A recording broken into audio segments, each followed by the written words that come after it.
Engkaulah satu-satunya yang kami andalkan dalam hidup kami Tuhan. Saat kami mulai mengandalkan diri kami, saat kami mulai mengandalkan orang lain Tuhan, saat itulah Tuhan kami tidak akan menemukan jawaban Tuhan. Tapi saat kami mengandalkan Engkau Tuhan, kami akan terus menemukan jawaban dari setiap problem kami, dari setiap pergumulan kami. Karena itu Tuhan kami mau menggantungkan harapan dan cita-cita kami. Kami mau Tuhan menggantungkan Tuhan kekuatan kami hanya kepadamu Tuhan. Terima kasih Tuhan Yesus. Tuhan, saatnya kami mau dengarkan yang terbaik daripadamu. Kiranya Tuhan urapi kami semua. Agar Roh Kudus dapat memberikan kami hikmat, mengerti pengertian, mengerti tentang firman ini. Dan kami siap melakukannya Tuhan. Di dalam nama Tuhan Yesus kami berdoa. Haleluya. Amin. Shalom. Saya melihat ratusan jiwa di sini. Ya, akan datang. Ya, haleluya. Shalom. Kita masuk ke dalam satu firman Tuhan yang berjudul tentang Roh Allah serta Roh Antikristus. Ya, masih dalam satu bulan kewaspadaan kita. Kita perlu waspada dengan arus jahatnya dunia dan iblis yang bertransformasi. Ingat, bukan kita saja yang bertransformasi. Iblis pun bertransformasi dengan berbagai macam cara agar kita bisa dijatuhkan. Sehingga orang-orang disesatkan. Nah, oleh sebab itu kita dalam satu bulan ini kita belajar tentang who is our enemy, siapakah musuh-musuh kita, bagaimana cara kita menghadapinya. Kalau minggu yang lalu kita sudah dikuatkan dengan satu firman bahwa kita memiliki perlengkapan senjata rohani. Tuhan tidak membiarkan kita berperang secara telanjang, tidak memakai apa-apa, tetapi Tuhan memperlengkapi kita. Permasalahannya apakah kita sudah membawa perlengkapan yang sudah disiapkan, memakainya, dan bahkan juga menggunakannya, atau kita hanya membuat perlengkapan itu nganggur saja. Tapi saya percaya jemaat ICC semuanya sudah bertopengkan semua, semuanya berbaju jirahkan, semuanya bersepatukan, ikat pinggang, semuanya lengkap. Amin. Dan kita siap untuk berperang. Haleluya. Dan hari ini kita harus waspada, ada satu enemy, satu musuh yang namanya roh antikristus. Pak, kan gampang mengenali antikristus itu dari kata Wahyu 13 ayat 18 dari bilangannya, Pak. Pokoknya kalau saya lihat ada kata 66, ada nomor 666, saya pasti kabur, Pak. Gampang sekali kita mengenali antikristus kalau cuma hanya menggunakan lambang itu 666. Ya, ya. Nanti kalau ada yang buka, biasanya kalau yang 3 angka, yang pakai angka-angka itu biasanya restoran pempek, saudara-saudara, ya. Kalau lihat ada pempek 666, wah itu punya antikristus, ya. Kalau alamat rumahnya di jalan nomor 66, ya di klaster di blok 6, wah itu pasti punya antikristus. Jangan salah saudara-saudara, gampang sekali kalau kayak gitu mengenali antikristus, ya. Antikristus yang dimaksud dalam Wahyu 13 ayat 18. Kalau lihat telisik lebih dalam lagi, itu dalam manuskrip kuno 666, bahasa Yunaninya Chi, Si, and Sigma, dan Sigma. 666. Ini hanya perlambang yang melambangkan bahwa angka di bawah sempurna berapa? Angka sempurna itu siapa? 7. Itu miliknya Allah, miliknya Tuhan. Di bawah 7 siapa? Manusia. 6. Ya, manusia diciptakan di hari yang keberapa? 6, 6, 6, 6. Kenapa 3 kali? Karena mereka akan menyamakan trinitas itu, yaitu Tritunggal itu. Makanya 3 kali 6, 6, 6, 6. Nah itu bisa jadi satu perlambang. Dalam Ulangan 6 ayat 7 sampai 8 mengatakan bahwa engkau harus menaruh nasihat ini di dahi sebagai lambang di dahi dan di tangan. Artinya apa? Bukan lihat angkanya, fisiknya, tapi lihat meaningnya di dalamnya. Yaitu cara pikirnya. Jangan sampai cara pikir kita dan tindakan kita disesatkan dengan bilangan, bukan bilangan, tapi lambang itu. Yaitu lambang si jahat, antikristus. Ingat sekali lagi bukan nomornya. Maka waktu itu pada COVID ya, vaksin pertama kali itu muncul. Banyak pertentangan dari kalangan Kristen sendiri tentang vaksin itu ada chipnya dan lain sebagainya, ya. Saya percaya kalau itu memang berasal dari iblis, Tuhan pasti akan singkapkan bukan hanya satu 2 orang Kristen, tapi seluruhnya pasti tahu itu. Karena nanti kita belajar kenapa kok kita bisa membedakan yang mana namanya roh antikristus dan yang mana namanya roh Allah. Dan juga percaya juga kalau obat atau vaksin itu diberikan kepada Tuhan, kepada, dokter-dokter atau profesor, penemu-penemu itu, yang di mana tidak banyak, tidak sedikit maksud saya, mereka juga adalah anak-anak Tuhan, yang dipakai Tuhan untuk mengobati dan mungkin juga virus itu berasal si jahat, supaya menyebarkan ke apa ya, ketakutan kepada semua orang. Oleh sebab itu Tuhan melawannya dengan memakaikan vaksin, itu juga bisa. Kenapa kita langsung dengan cepat-cepat menilai bahwa vaksin itu adalah chip dan chip itu berasal dari 666. Nah, ini juga harus sebagai orang Kristen kita harus pintar, waspada. Betul, waspada, tapi bukan was-wasan, ya. Jadi sedikit ini wah wah was-was, takut.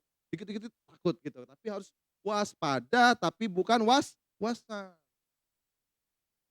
Baik, kita masuk dalam firman, boleh dibuka slide-nya, roh Allah dan roh antikristus. Kenapa saya buat versus? Karena kita memiliki roh Allah. Yang benar adalah roh Allah atau Roh Kudus, yaitu Yesus sendiri, yaitu Allah sendiri. Iblis atau antikristus itu mencoba mirip-miripin, semirip-miripnya dengan roh Allah. Masih, ingat cara membedakan uang palsu dan uang asli? Diterawang, diraba, dili di hah? Diremas ya hancur dong. Diraba, diterawang, diteliti ya, dilihat dilihat ya. Jadi dilihat dulu, ada yang gampang langsung terlihat. Nah, ini gampang dibedakan kalau hanya stage pertama, bagian pertama, dilihat yang satu warnanya uang 100.000 biasanya merah, yang satu warnanya kuning, ya ini pasti salah ya. Tapi kalau yang bagus tiruannya dia akan buat warnanya sama. Habis warnanya sama, dilihat lagi, diraba, apakah, feeling-nya sama, ketipisannya, ketebalannya, lalu bagaimana hasil print-nya, timbul timbul bukan timbul tenggelam ya, huruf timbulnya ada atau tidak. Nah, yang ketiga adalah diterawang, ya benar-benar dilihat, bahkan sekarang ada alat ultraviolet ya, untuk melihatnya. Nah, sama seperti roh Allah dan roh antikristus.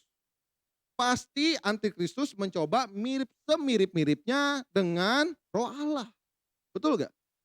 Coba ingat, siapakah bapak antikristus itu? Siapakah antikristus itu? Siapa? Lucifer. Apa yang dia lakukan? Dia akan coba semirip-miripnya dengan Tuhan. Dia mau diagung-agungkan, dia mau dipuji-puji.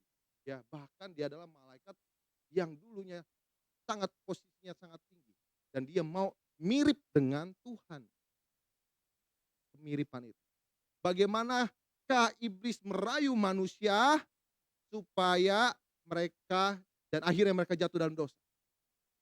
Di dalam kejadian Adam dan Hawa. Bahwa kita bisa sama seperti Allah, bisa membedakan. Mirip, sama, kesamaan itu. Oleh sebab itu antikris adalah penyesat yang dinubuatkan oleh firman Tuhan sudah sejak dari dahulu sudah dinubuatkan supaya orang menganggap, anak-anak Tuhan menganggap mereka menyembah Tuhan yang benar, tetapi sesungguhnya mereka sedang disesatkan dan mereka tidak menyembah dengan cara yang benar kepada Tuhan yang benar. Itu bahayanya antikristus. Kalau tidak mirip, gampang dibedakan. Kemarin pernah minggu lalu ya saya khotbahkan. Kalau bentuknya roh yang yang menyeramkan, yang giginya besar-besar, yang warnanya hitam besar, gampang dibedakan. Tapi kalau bentuknya seperti yang memakai jas, rambutnya asli, cara ngomongnya bagus, ya, seperti malaikat, sering ada di atas mimbar. Itu kalau dipakai sama iblis, wah, ngeri ya saudara-saudara, gelar ya. Saudara akan merasa ninabobokan, saudara akan merasa, wah ini yang benar. Tapi sesungguhnya di dalamnya tidak, salah. dan kita harus punya kepekaan. Nah, kembali kita masuk dulu ke firman ya. Di dalam 1 Yohanes 4. Nah, Yohanes ini yang paling banyak menuliskan tentang antikristus. Baik 1 Yohanes 4, 1 Yohanes 2, slide-nya, slide, ada dalam slide ayatnya. Ya, oh ini seperti naskah. Nah, oke ini udah benar. Sudah lihat semua Bapak-bapak, Ibu-ibu?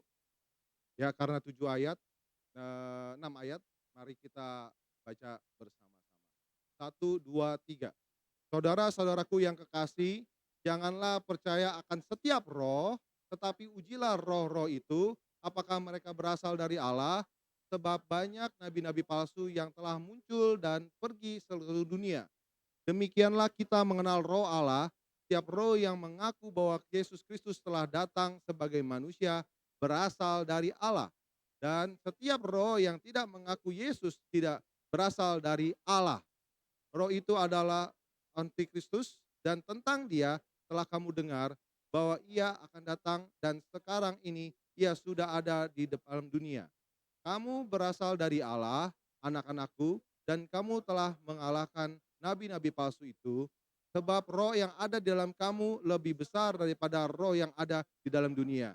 Mereka berasal dari dunia, sebab itu mereka berbicara tentang hal-hal duniawi, dan dunia mendengarkan mereka. Kami berasal dari Allah, barang siapa mengenal Allah, ia mendengarkan kami. Barang siapa berasal dari Allah, tidak berasal dari Allah, ia tidak mendengarkan kami. Itulah tandanya roh kebenaran dan roh yang menyesatkan. Nasihat yang paling pertama adalah jangan percaya setiap roh. Memang betul, saudara-saudara, rohnya itu huruf kecil, artinya jangan percaya setiap gerakan-gerakan dan kuasa. Karena setiap pergerakan atau kuasa di situ bisa ditunggangi oleh dua, yaitu roh kebenaran atau roh pendusta atau roh penyesat. Oleh sebab itu kita harus perlu teliti dan uji, seperti layaknya uang palsu tadi, diuji dulu, bukan hanya sekali, bisa berkali-kali, dan bisa dalam waktu yang cukup panjang. Oleh sebab itu, sebagai anak-anak Tuhan, jangan gampang percaya, uji. Nah, nanti caranya bagaimana firman Tuhan akan saya sampaikan. Ia telah datang di dunia dan sudah ada di dalam dunia ini. Pak, jadi roh antikristus atau antikristus itu sudah ada atau tidak? Roh antikristus atau antikristus ya. Jadi yang menggerakkan para antikristus itu adalah roh antikristus. Yang berasal dari siapa? Berasal dari si bapaknya antikristus. Yaitu siapa? Yaitu Tuhan. Iblis maksud saya. Iblis yang tidak percaya bahwa Yesus adalah Tuhan. Ya, dari sejak dulu antikristus sudah ada belum? Sudah ada. Sejak kapan? Sejak adanya iblis. Dia pasti tidak mau orang-orang percaya sama Kristus. Dan dia mau mengganggu keimanan orang-orang Kristen supaya mereka yang tadinya sudah mengenal Kristus, mereka akhirnya mulai ragu, apakah Kristus itu benar Tuhan? Apakah Kristus itu juga adalah manusia? Nah, oleh sebab itu kita perlu waspada dan perlu tahu tentang firman Tuhan bahwa Yesus adalah seperti firman tadi ya ayat yang kedua mengatakan bahwa Dia adalah Allah. Yesus adalah manusia dan Yesus adalah Allah. Bukan Yesus yang jadi manusia, Yesus yang manusia dianugerahi satu satu kekuatan atau dibukakanlah, ininya, eee, sehingga seperti Buddha siapa, Siddhartha Gautama dikasih satu, pencerahan sehingga dia akhirnya menjadi seorang Buddha. Itu yang dipercayai oleh umat Buddha. Tapi yang kita percayai bahwa Yesus itu sudah Tuhan dari sejak awal. Ya, bukan dia mendapatkan ketuhanan, tapi Yesus adalah Tuhan. Sekali lagi, Yesus itu bukan mendapatkan ketuhanan. Yesus itu layak lolos ujian menjadi Tuhan. Enggak, ya. Yang benar adalah Yesus adalah Tuhan sejak dari dahulu. Dan dia adalah betul-betul manusia. Karena firman berkata, kalau kita nggak percaya bahwa Yesus adalah Tuhan, bahwa Yesus adalah manusia, kita sudah ikut dalam penggiringan opini si antikristus. Pak, ngapain saya percaya bahwa Yesus adalah manusia? Kan cukup aja Yesus adalah Tuhan. Karena di dalam firman Tuhan sudah jelas, hanya bisa manusia, hanya bisa darah yang tercurah menjadi korban keselamatan. Kalau itu bukan manusia, bagaimana bisa menyelamatkan? Bisa keluar darah, dan darah itu memang darah manusia. Tetapi karena darah itu bukan hanya manusia saja, titik di situ, tapi itu juga adalah darah anak domba, itu darah Tuhan Yesus. Itu yang membuat berbeda. Pak, kok bisa gitu, kok bisa gitu? Ngapain kita mengukur sesuatu yang di luar batas pikiran manusia dan sudah dituliskan dalam firman Tuhan. Ya mbok ikut aja firman Tuhan. Ngapain dikorek-korek gitu ya. Kenapa begini ya? Tahu gak, enggak seperti ini. Enggak. Firman sudah statement, bukan hanya satu loh. Kalau cuma satu premis, satu pernyataan, wah banyak multi tafsir bisa. Tapi ini sudah banyak loh. Ayat-ayat yang menyatakan bahwa Yesus adalah Tuhan. Itu sudah jadi patokan. Kenapa kita bisa melawan antikristus, karena kita percaya Yesus adalah Tuhan dan Yesus adalah manusia dan Yesus adalah Tritunggal yang Allah. Amin. Next, siapakah antikristus? Kenapa kita perlu waspada? Karena dia adalah penyesat. Next, menyesatkan pengikut Kristus. Oke? Antikristus juga menyesatkan orang-orang supaya tidak percaya Kristus. Satu, ya. Yang kedua, juga menyesatkan orang yang sudah percaya Kristus supaya mereka mulai tidak percaya, mulai ragu dan mereka tidak lagi tinggal di dalam Dia dan mereka tidak percaya bahwa Yesus adalah Tuhan dan juru selamat dan tidak mengakui bahwa Yesus adalah Allah dan manusia sepenuhnya. Kalau saudara sudah mulai dengar ajaran-ajaran yang menyimpang, karena dalam firman Tuhan 1 Yohanes 2 juga mengatakan bahwa akan muncul nabi-nabi palsu, guru-guru palsu. Dalam 2 Petrus 2 ayat yang pertama juga dikatakan akan muncul nabi-nabi, guru-guru palsu. Sama seperti zaman dahulu muncul nabi-nabi palsu. Boleh dibuka 2 Petrus 2 ayat 1. Akan muncul guru-guru palsu. Artinya mereka itu adalah seorang pengajar. Dan mereka muncul di kalangan kita, yaitu orang-orang Kristen. Paham ya? Kalau munculnya itu dari kalangan yang bukan Kristen, kita langsung gampang bilang gini, "Oh siapa dia, siapa lu? Lu kan nggak kenal, lu belum pernah jadi agama Kristen." Tapi kalau dia muncul, dia atau mereka muncul dari orang-orang yang pernah berdiri di mimbar. Nah, itu dia, harus waspada. Dan memang firman katakan mereka berasal dari kami. Tapi sesungguhnya mereka bukan dari kami, karena mereka dari dunia. Awalnya mereka berasal dari kami. Tapi dari motivasi awalnya mereka bukan berasal dari Tuhan. Nah itu boleh selanjutnya bagaimana caranya Pak kita membedakan antara yang benar dan tidak sesuai dengan firman Tuhan. Dari ayat 2 sampai 3. Yang pertama dia tidak mengaku bahwa Yesus Kristus adalah manusia dan Tuhan.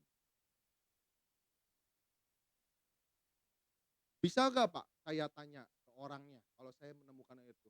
Bisa, sangat bisa. Dan dia tidak akan bisa membohongi dirinya sendiri.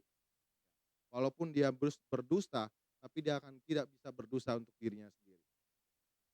Jadi ciri antikristus yang pertama, tidak mengakui bahwa Yesus Kristus adalah manusia dan Tuhan.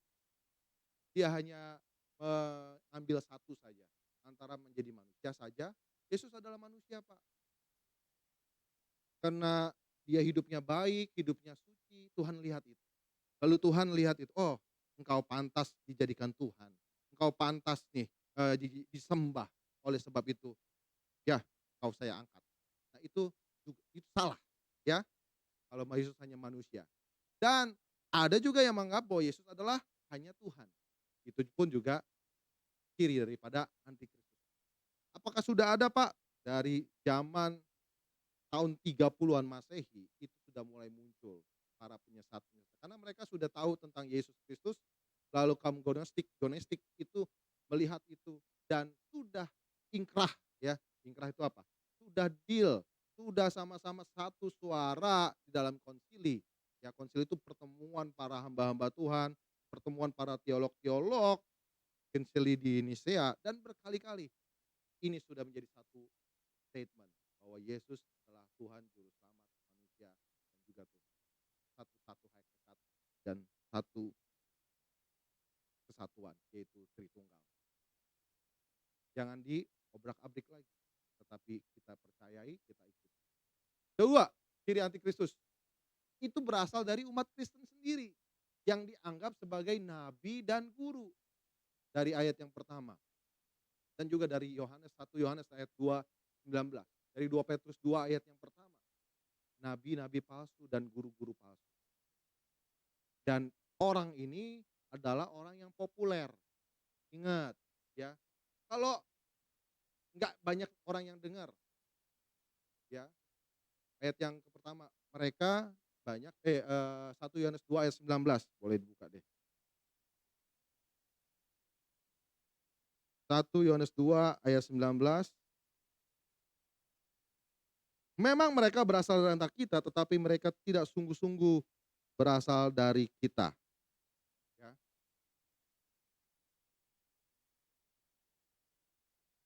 Lalu dalam 1 Yohanes 4 tadi ayat yang ke-1, mereka berasal dari telah muncul dan dan telah pergi ke seluruh dunia.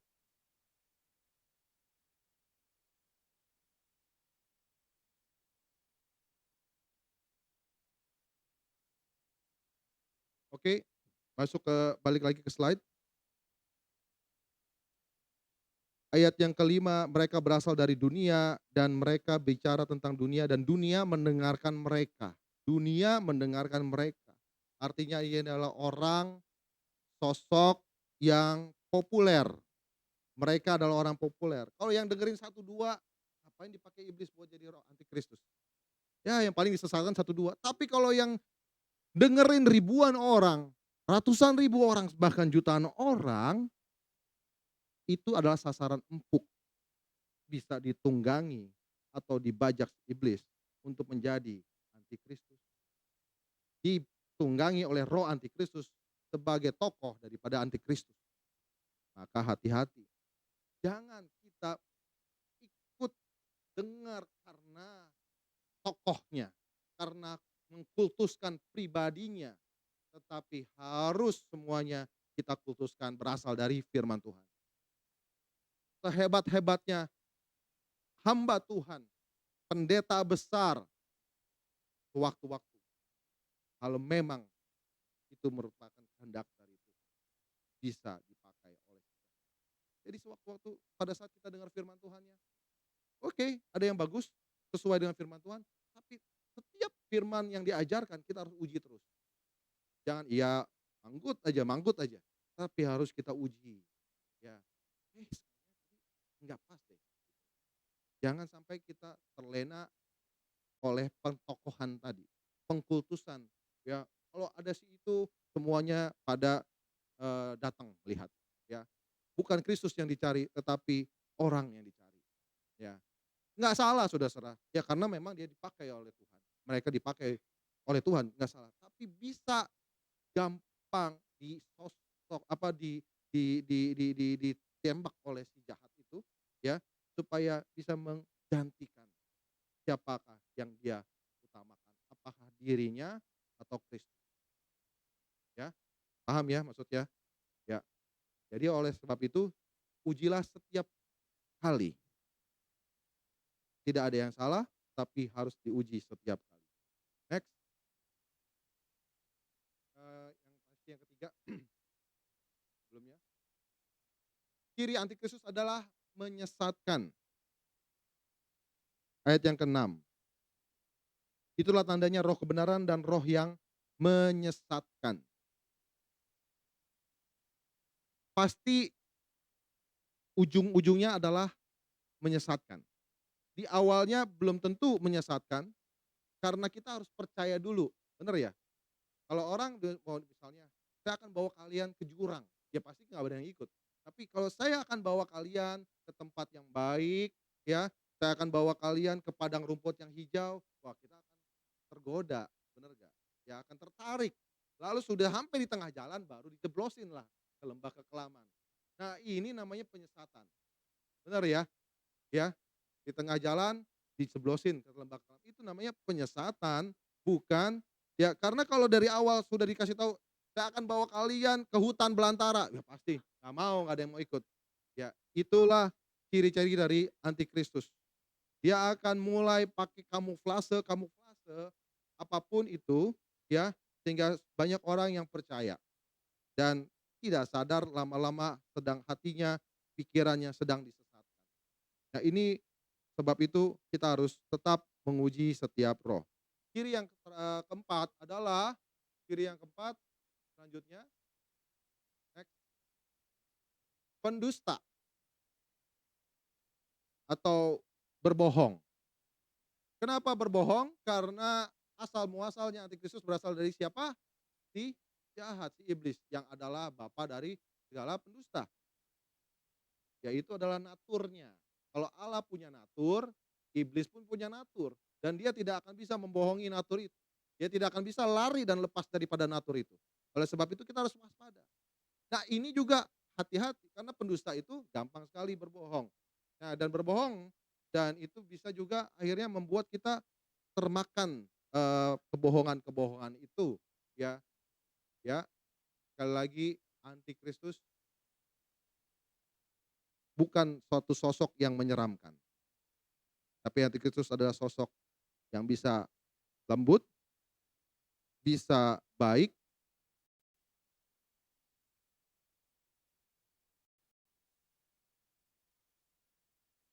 pengikutnya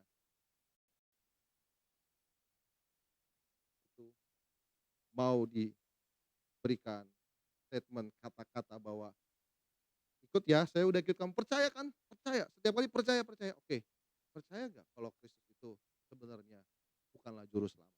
"Iya percaya Pak." "Percaya nggak kalau ini, kalau Tuhan Yesus itu sebagai Tuhan?" "Percaya Pak." Ya, gampang percaya, karena sudah kemakan dustanya dan kemakan omongannya, jadi sesat, ya.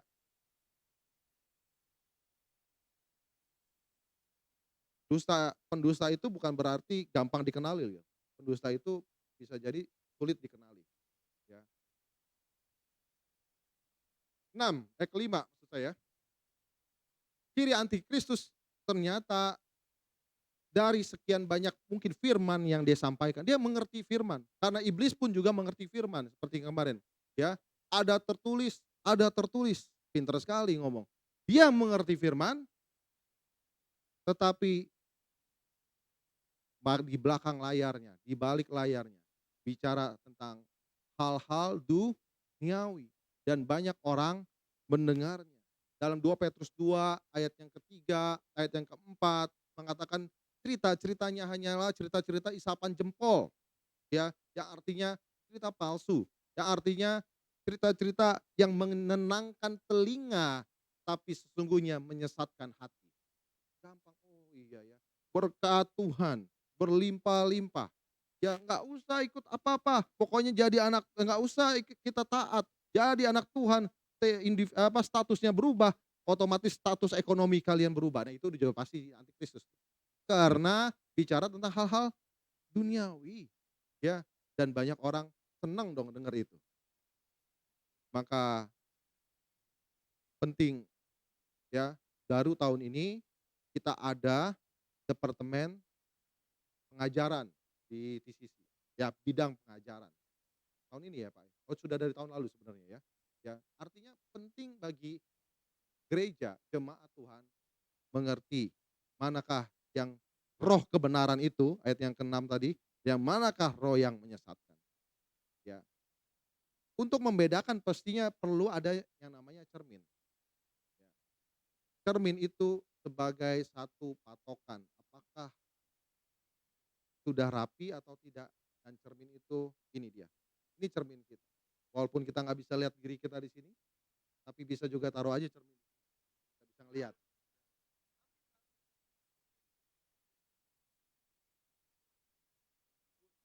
Di mana aja dia pakai cermin. Handphone, nggak apa-apa ini bisa jadi cermin juga. Tapi di dalam,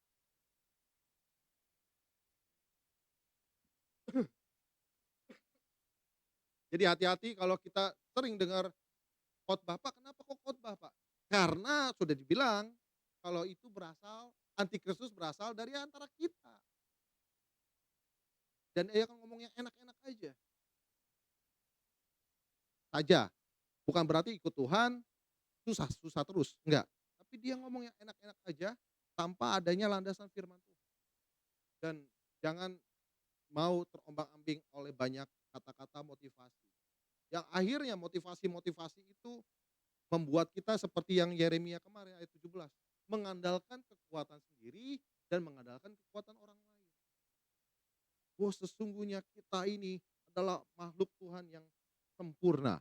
Ya, Anda sudah bisa memberikan satu tindakan-tindakan bahwa Anda pasti bisa. Saat Anda bilang Anda bisa, pasti Anda bisa. Nah, itu udah salah, saudara-saudara. Ya, betul firman Tuhan harus berbicara tentang relevansi. Ya, hal-hal yang sesuai dengan zaman. Tapi jangan sampai gereja makin lama makin mengikuti dunia. Ya, sedangkan kita harusnya memenangkan dunia, tetapi tidak sadarkah bahwa akhir ini dunia sedang mencoba memenangkan gereja. Itu adalah ciri daripada antikristus. Bagaimana cara kita menghadapinya? Next. Yang pertama, tentunya kita harus dengar nasihat ini dulu, percaya dulu nasihat ini, bahwa betul ada sosok yang namanya antikristus, roh atau kuasa antikristus yang mencoba merayu anak-anak Tuhan. Percaya? Amin semuanya? Oke, langkah pertama saudara sudah lakukan, dengar. Ya, jarang atau tidak banyak yang membahas tentang ini karena mereka tidak sadar sedang ada di dalam kuasa antikristus. Sedangkan kita semua yang mendengarkan ini, kita percaya nasihat bahwa memang betul ada roh antikristus dan kita percaya ada. Sehingga kalau kita percaya ada, kita tahu bagaimana cara menanggulanginya. Oke? Yang kedua, roh yang di dalam percaya bahwa roh yang di dalam diri kita lebih besar dari dunia ini. Karena kita berasal dari Allah. Sesungguhnya dia bilang kita sudah mengalahkan mereka. Jadi jangan takut saudara-saudara. Kita punya roh yang lebih besar. Modal dasarnya dulu nih udah tahu kalau kita punya Roh Kudus, ya. Gimana Pak kalau memang dia ada ternyata suami saya antikristus, ternyata istri saya antikristus, saya gimana Pak? Ya. Eh, kemungkinan loh. Ya, saudara-saudara. Ya, nggak menutup kemungkinan. Ya, tapi karena roh kita lebih besar, kita terus doakan dia agar jangan sampai dia jadi agen-agennya antikristus dibawa, ya. Itu sifatnya bisa kayak MLM saudara-saudara, ya. Bukan berarti MLM salah, bukannya MLM antikristus, bukan, tapi bisa menarik, bisa ada tingkatan-tingkatan sehingga orang banyak yang ikut, ya. Jadi caranya, eee, harus kita percaya dulu bahwa kita punya kuasa lebih besar, ya. Sekalipun orang terdekat kita, kita bisa rebut dia kembali, renggut supaya sampai dia kembali untuk tetap jadi pengikut Kristus. Amin. Nah ini, kita pasti bisa membedakan dan menguji roh itu. Boleh 1 Yohanes 2 ayat 20.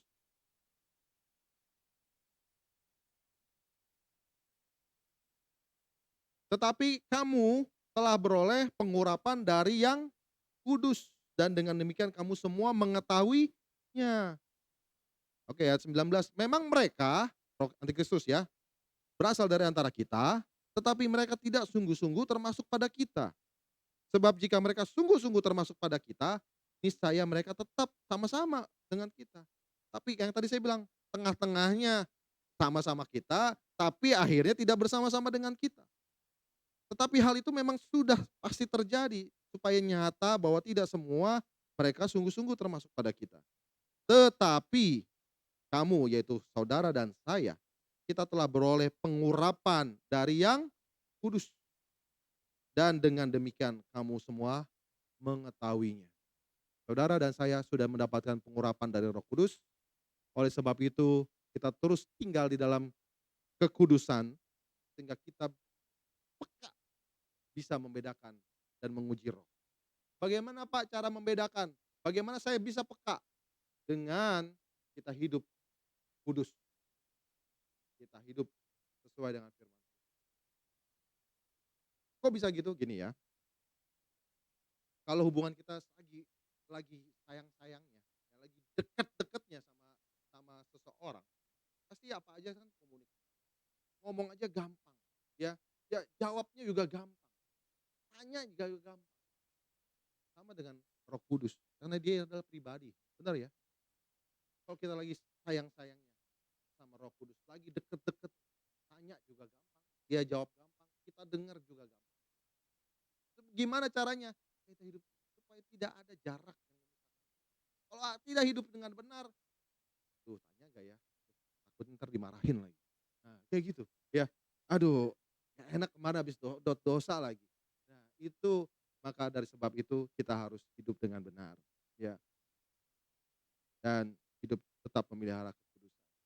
Dan yang terakhir, tetap dalam pengajaran yang berasal dari pengurapan Roh Kudus. 1 Yohanes 2 ayat yang ke-27. Sebab di dalam diri kamu tetap ada pengurapan yang telah kamu terima daripadanya. Tetap ada itu. Karena tidak perlu kamu diajar oleh orang lain. Nah, ini dia. Kesalahan kita adalah, oh saya perlu Pak pengajaran dari orang lain. Tapi sesungguhnya firman ini berkata, kita juga bisa loh menerima pengajaran itu langsung. Makanya kalau orang-orang Kristen kita punya Alkitab, ya. Dan kalau ke gereja bawa Alkitab. Ke gereja bisa buka Alkitab sendiri. Jangan sampai saudara-saudara, orang yang berkhotbah di tempat ini, dia tidak memakai ayat firman Tuhan. Kita sudah menerima pengajaran itu.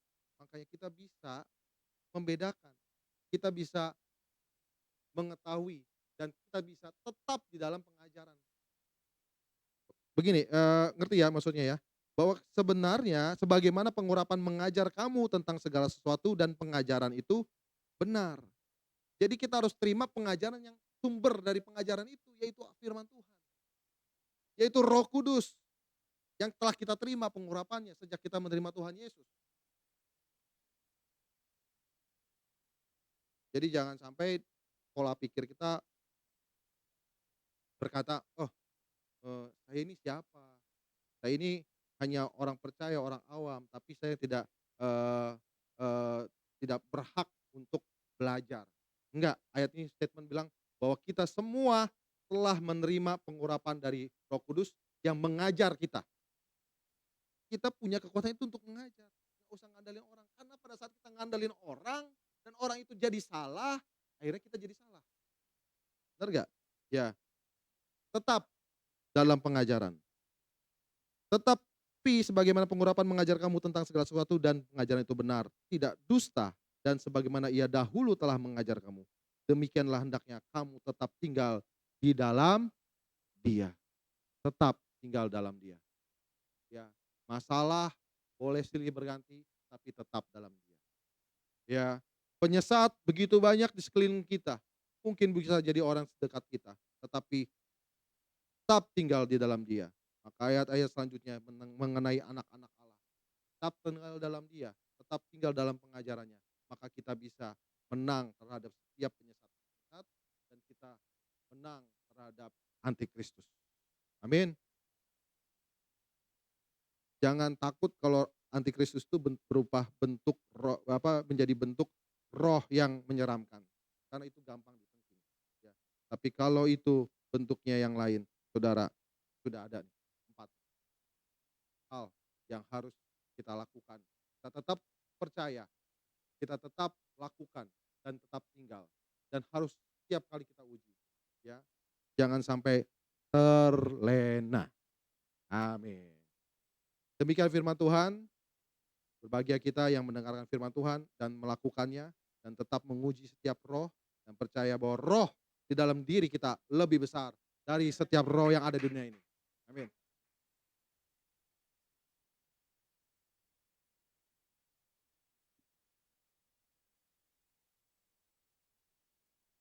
Tuhan Yesus, terima kasih Tuhan untuk satu firman yang kembali mengingatkan kami bahwa kami sebagai anak-anak Tuhan harus terus waspada, menguji setiap roh. Dan bukan hanya itu saja Tuhan, firman ini menguatkan kami bahwa kami memiliki Roh Kudus, kami telah menerima pengurapan Roh Kudus yang mengajar kami secara langsung tanpa ada perantara, yang sumbernya berasal dari firman Tuhan. Oleh sebab itu Tuhan, kami mau tetap melekat kepadamu, tinggal dalam nama-Mu Tuhan. Tetap hidup kudus supaya kami dapat menjadi anak-anak Tuhan yang peka, yang mengetahui siapakah di balik roh itu. Dan karena kami tahu Tuhan, kami mengenal Engkau, kami pasti juga mengenal roh yang berasal dari Engkau. Terima kasih Tuhan Yesus, terus perkuat kami, terus pertajam kami, agar kami menjadi anak-anak Tuhan yang tangguh, yang kuat, yang tetap tinggal di dalam Engkau. Di dalam nama Tuhan Yesus kami berdoa. Haleluya. Amin.